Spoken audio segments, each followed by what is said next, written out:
everyone. My name is Tina from Quantum Healing with Tina. I'm a BQH practitioner, intuitive empath, and spirit releasement therapist. Today we are here with Karen, and we're going to talk about surrogate BQH sessions, how they work, who can they be used for, and what else? I didn't get the memo. I don't remember. I'm so dependent on you. So how do they work? So a surrogate is someone that stands in for someone, right? Like when you hear about surrogate pregnancy, it's kind of like the same thing. So someone is standing in for you to have the experience that you need for your healing. The healing works the same. So even though someone is standing in for you to have that experience, you will still receive all of the healing energy because there is no such thing as time and space, and energy knows no bounds. So whether it is you or another person having that experience for you, you will receive the energy and healing all the same. Who can benefit from a surrogate session? Anyone that can't speak for themselves. So pets, babies, people with disabilities, people who maybe are on ventilators or in a coma. Who else? Even unborn anyone. babies. Even people who want to have a session who can speak for themselves but don't feel that they can do it. Like you could step in for those people. Or even just a little bit fearful of doing it themselves. Karen is an amazing surrogate and a clear channel. So, and she doesn't get any information on you beforehand. She goes in totally blind, and the information, so the information she gets is pure, and it's meant especially for you. And she connects with your higher self to receive the information you need to know. And then we will record the session and pass it on to you so you can listen to it. This can work in other ways too, like if a parent wants to stand in as a surrogate for their child or their pet, or basically a child or a pet, because you really can't stand in for anyone else without their permission. And so these are great for that purpose. Like we've done a few pets so far with amazing. I think we've done more pets than humans. Yeah. Yeah, and the pets are really interesting because they're so pure and gentle, and even our pets can have past life trauma that they're bringing with them into this life. That's what we found. And so they can receive the healing too that's meant for them. Also, we did one for my aunt who has MRCP, which is mental retardation and cerebral palsy. She had like a birth injury accident, and so she's kind of like has the mental capacity of a very young child, and she does speak, but it's very limited. So having Karen stand in for her as a surrogate and hearing her speak clearly like that for the first time ever was a really emotional experience for me. Like it was much more emotional than I thought it would be, because she was just pure love, like just pure love coming through, and so simple and free. That's what I remember, the simplicity of her. Yeah. There was nothing more to it than what it was. Right. It was so easy. Yeah. I think that's how she felt. That was the energy of her. Like it was just, so simple. I don't know. That's a really good word for it. Well, that's what she said in the session too. Like her life has been about bringing everybody back to that simplicity. And realizing that things don't have to be so complicated all the time, that it's really just simple. She doesn't worry or think. She eats when she's hungry, she sleeps when she's tired, and Right. that's She's it, just so present. so present. And that Mm-hmm. was really important for her too, that presence. That came up over and over again in this session. She just wanted presence from people, right? Because we get so caught up in thinking that we need to do all these things for people when really they just need your presence. They just need you to be there. Absolutely.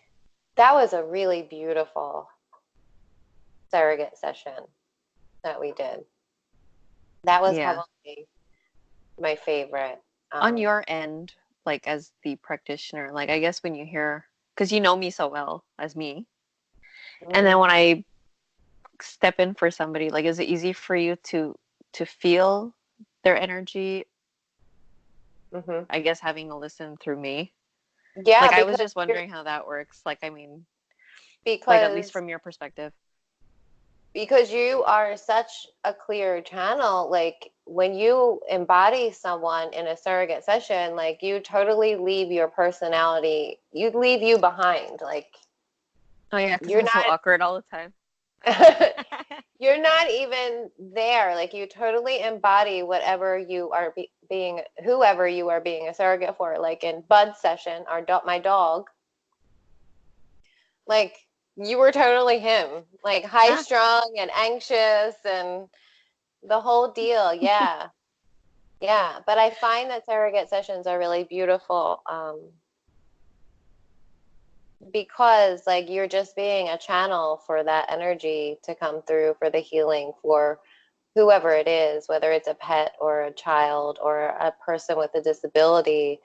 Um, yeah, it's just really beautiful, the healing that happens and the information that comes through.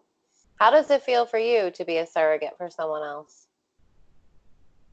uh, I I think all the experiences that I've had were all completely different. I mean, you've had two, and then but two completely different situations. Like the first one was the Angel Clubhouse. The second one was like we saw Grace. So I mean, like two completely separate things. With Beverly, also something else. I wasn't like for your first session, your surrogate. I was completely there consciously. I made sure that I was there, like I had explained in the other video for me, so that I could actually, get the visuals as much as possible so I could transmute, like give you all the information that I could. When it came to Beverly's, I wanted to do the complete opposite. So I was able to set the intention that I was going to be out, completely out of the way, so that she could come in and speak.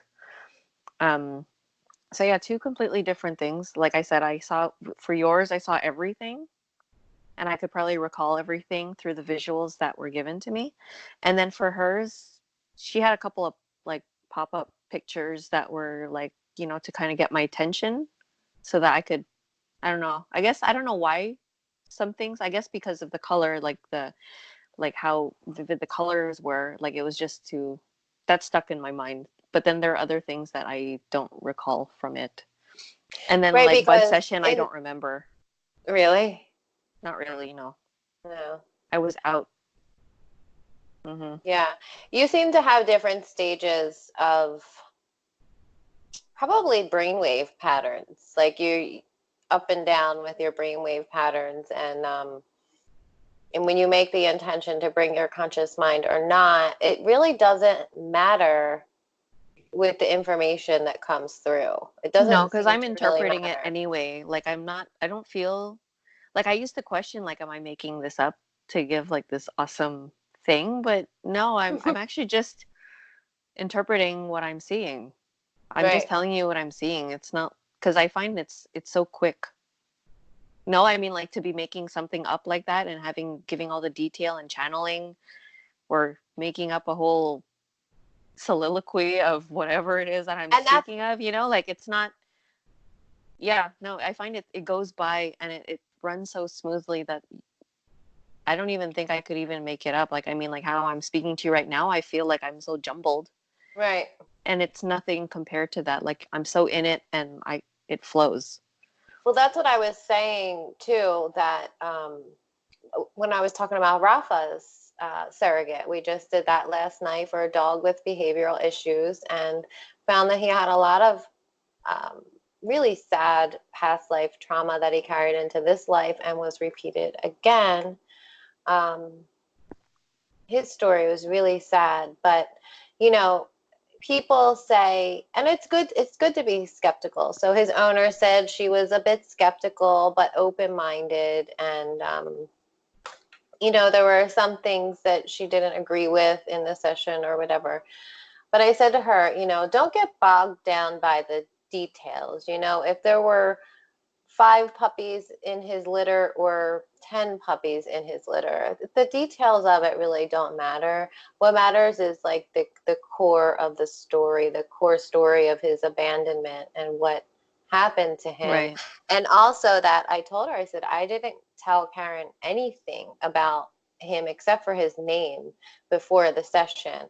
So you literally hit on all of that information, that whole entire story. I said, there's no way she could have like made up that whole entire storyline and felt the emotions of it, because you cried so many times during that I cried, everyone. during that surrogate session for Rafa, because it was so sad and you could feel his sadness and he was heartbroken. He was really Yeah. heartbroken. Yeah. And she's like, yeah, I know, I know she couldn't have, made that up, and she was emotional. And that's it. Like, you can't make that up. You can't make up feelings. No. So, yeah, that's why, I mean, doing these surrogate sessions really proved to me that this is real, and it is possible. Like, it is possible. There's no limitations to what we can do in these sessions, like absolutely none. And that's why I love like experimenting with all these different things and Yeah.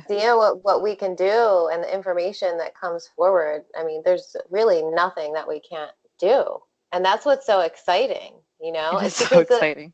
the possibilities are limitless. I mean, we could help people in so many different ways, and it's just so exciting to me to be able to be of service in that way, and to say to people, okay, well, if you're too scared to do it, or you can't get past your conscious mind, then Karen is available to stand in for you, and you could have the session anyway, which Right. is amazing.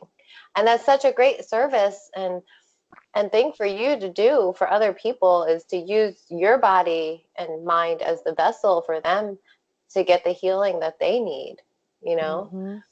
Yeah. Yeah. Usually after a session, though, like, actually today I feel pretty good. But I Mm. mean, like, I've had some sessions where after, like, I felt like I got hit by a truck the next day, like flu-like Right. symptoms. It really depends, like, what we experience in it. Like, I Mm-hmm. mean, like, from what I remember from yesterday's session, it wasn't bad. I mean, like, not bad. I don't like to use that word, but I mean, like, nothing in there that was heavy, like Mm-hmm. so heavy. I mean, it was sad, but apart from that, like, there's no entity attachments. There was nothing really like a dark entity attachment, rather. Right. Yeah, because sometimes I find when it's just heavy trauma, like deep trauma, yeah, like I could feel the effects of it after, especially when we do the healing, like when we call the angels to come in and do like all the healing work. Yeah, it's happening to my body too. Right. Like you're actually feeling Yeah. it in your body, which people need to realize that, when they're paying a couple $100s for a session, like this is being Hmm. channeled through your body. Yeah, my You like, body is like yeah. taking And it. then you feel like you've been hit by a truck the next day. You're actually doing all the work for them. So, I mean, yeah, there's that part of it. And I'm not even I'm not even the actual person having the session. I'm just there to guide. And I feel like But you I was hit feel by, it. yeah, I feel it Yeah, too. both of us are pretty bad. Yeah. Hmm. I find that though it's getting less and less. I feel like the more we purge our own systems, the less we take on from other people. True. Do you find Yeah. that too? Yeah. Yeah. I think like maybe the first ones, I mean, when we had your other surrogate session, the second one, like that was a heavy one. Mm. That one took a little bit to also recover from for Right. me, because there was just so much going on. And the experience of it too, like even when I did I re-listened to it or rewatched it, there's some heavy subject matter in there that not a lot of people are prepared for, like Mm. regular folk, I guess. Do you want to like stop this video and then talk about like the actual sessions we did in another one? We could do that in other ones. Okay. All Yeah. right. I guess we'll just like either give just the general what surrogate sessions are. But yeah, like you said, anything is possible in these sessions. Like yesterday was really like a blank slate. Like I had no idea. I really didn't want to know anything about it. You know, sometimes like maybe we just want to get a couple of, a little bit of information. But this one, I really wanted to know nothing, just to Right. see what would come up. Like if any of it is accurate or whichever.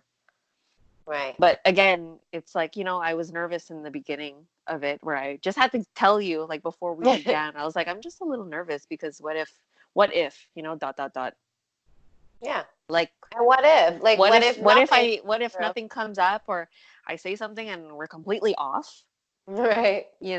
but yeah, but then I was like, okay, you know what? Like, let's just see. It's really like letting that go and being like, let's see what Right. happens. Mm-hmm. Yeah. And what happened? Like, the information that came through was so spot on.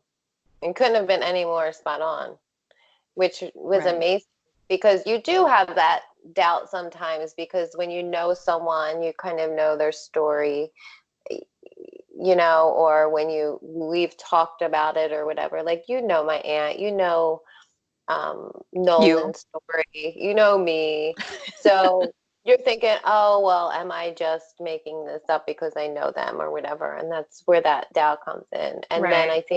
I think that session we did yesterday really proved that no, you're not making it up. You're really just speaking what you're seeing, what you're being Right. given. But that's what I do for every single one anyway. I mean, Right. that ends up being the common theme, even though like it was just like really like a test to see like, okay, I really don't know anything. So let's see what comes up. But ultimately, like in every single surrogate that I've done, well, I mean, like whether I'm consciously there or not, I'm just giving what is being presented to whoever's interpreting it. Right. Yeah. Yeah. Yeah. So if anyone out there needs a surrogate session for a pet or a child that's having issues or We love even pets. you, yeah, we love pets. Or even yourself, or if you want to stand in for your child, you can also do that. I do recommend though that parents have a session first and then the child has a session because I find that usually parents need to work on things first before the children go. So they can clear some of their stuff out of the way first, unless the child is really, really sick and needs help immediately. Right. Yeah, but I mean, you could use these sessions for anything, physical, emotional, spiritual, mental healing. There's no limits to what you can ask for and what you can receive healing for. There's really no limits. It's just, and everything's open and everything's a possibility. And the possibility not only for healing, but for instantaneous healing is very real and possible, like we saw in Nolan's session. Well, even yours, like with your shoulder, Oh, like yeah. you physically experienced it. Right. Yeah, releasing that energy from my shoulder, it's gone. It's gone that instantly. So, yeah, the possibility for even instantaneous physical healing is very real. Anything can happen. If you are meant to be healed, you will be. And that's why this is so beautiful. It's just really an amazing, amazing modality. I don't even know if you could call it that, but yeah. Yeah. So it definitely is a modality. yeah. Yes, it is. So yeah, my information will be down below. Like our video if you like it, and comment down below and subscribe to our channel for future updates. We love you. We're sending you so much love and gratitude and healing vibes. Thanks for listening and watching us. We'll see you later. Bye. Bye.